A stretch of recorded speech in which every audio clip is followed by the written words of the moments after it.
这个女孩正在收听广播，主持人接通了一个热心听众，听众告诉主持人自己家里在闹鬼，楼上不时有脚步声，电表会莫名其妙转动，深夜房间里会出现一个黑影。女孩竖起了耳朵，又仔细一听，才发现这个讲述经历的听众正是住在楼上的自己的母亲。今天带来一部女孩被困房间，意外发现这栋房子的墙中住着一个人的故事，足不出户。监控中，一个人正在暴力地砸着 ATM 机，打算偷走里面的钱。这人正是女主，她因为没钱只能抢劫，之后果然惨遭警察逮捕。可因为她还是个未成年，只能被判居家监禁8个月。而这比监狱更令女主讨厌。女主之所以离开老家，是因为和母亲的关系极差。警察麦克将女主送到老家后，为她戴上脚环，只要女主走出监禁范围，或者脚环被破坏，脚环就会发出警报，麦克则会立马赶到这里。母亲对女儿的遭遇没有一点同情安慰，只是在一旁冷嘲热讽。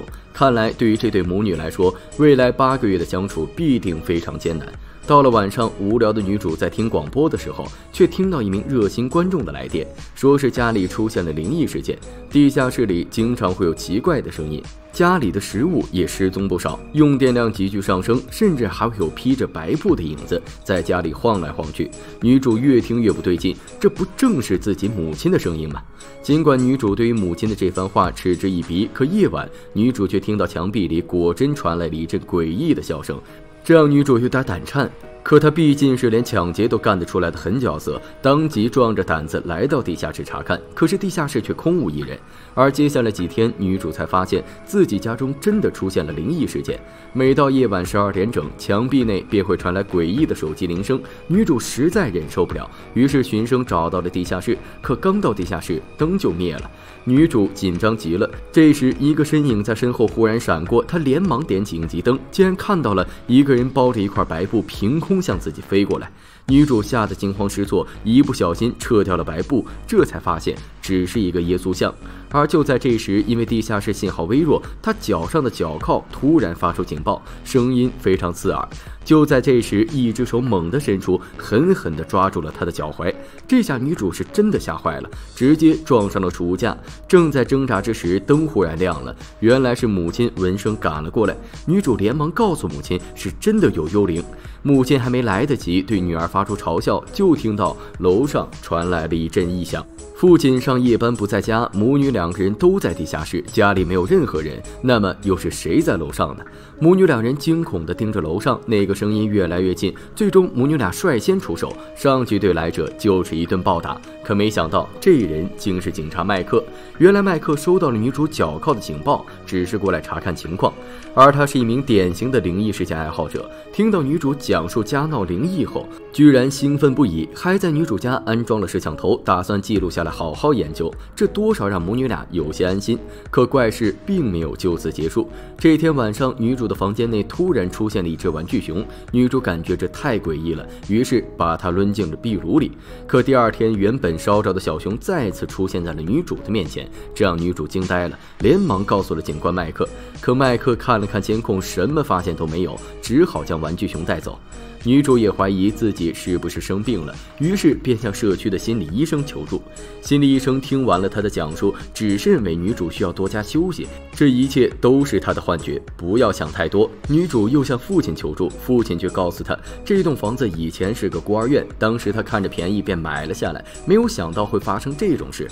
女主听完后当然不能放过这一线索，于是上网一查，这才发现这间孤儿院以前竟然发生过命案，一位小女孩被人残忍杀害，凶手至今没找到，而且案发地正是自己的房间，这让女主惊慌不已，于是想换监禁地。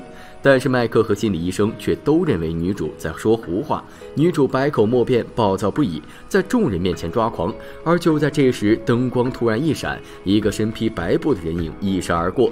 灯光亮起时，心理医生的手竟然被人扎伤了。大家一致认为是发狂的女主伤害了心理医生，这下更不允许她更换监禁地。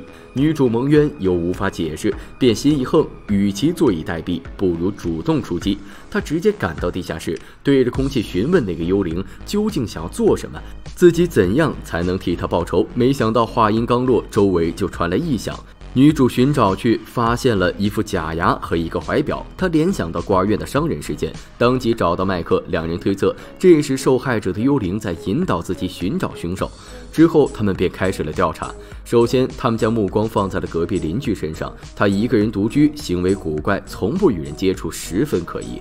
于是，女主趁夜潜入邻居家，打算趁他睡觉的时候偷走他的假牙进行对比，没想到却把他吵醒了。女主当即逃走，她惊恐躲进了一个小黑屋里，耳边听到有声音越来越近，于是干脆利落的出手，却没想到这人是自己的父亲。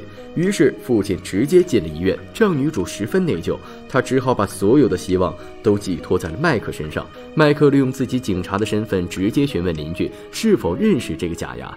邻居却坦诚，这副假牙不是自己的，但是怀表是他失踪10年的儿子的。原来他曾有一个儿子，但是患有严重的社交恐惧症，经常躲在黑暗的地方，而儿子失踪的时间正好是孤儿院惨案发生的时候。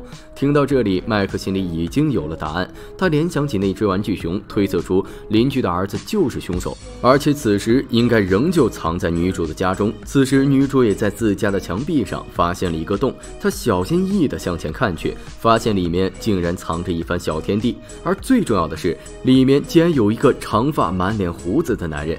女主大惊失色，她连忙求助，告诉警察和心理医生，墙壁中藏有一个人。可等他们赶来，墙壁却被堵住了，完全看不出来任何痕迹。于是大家开始怀疑女主是真的产生了幻觉。心理医生尤其建议女主还是住进精神病院比较好。可这时女主却意外发现，心理医生拿下了自己的假牙。她突然恍然大悟，原来社区心理医生才是真正的凶手。他当初在孤儿院为孩子们做心理咨询，可却残忍地夺走了孩子的生命。邻居儿子发现了这件事，可他却因为严重的社恐而无法告诉大家，只好通过各种不同的方式来提醒女主。女主连忙将这件事告诉了母亲，让她帮忙稳住心理医生，自己去寻找救援。可心理医生也察觉到了不对劲，他心里一横，直接动手想要干掉女主。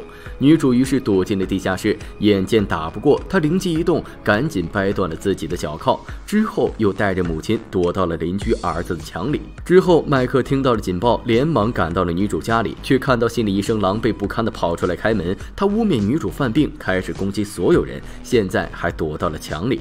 麦克信以为真，当即开始撬墙。心理医生也面露凶相，想要干掉这个碍事的家伙，没想到刀还没举起来，就被麦克拿走撬墙了。于是他又抄起一个重物，狠狠的一下将麦克打晕。眼看最后的希望破灭，女主和母亲只好孤注一掷，母女俩鼓起勇气和医生展开搏斗，最终将其打倒。最终凶手终于被绳之以法，女主也过了监禁期，被丢掉了脚铐。一家人和邻居的儿子就这样住在了同一间房子中，过上了和平共处的生活。故事到此结束。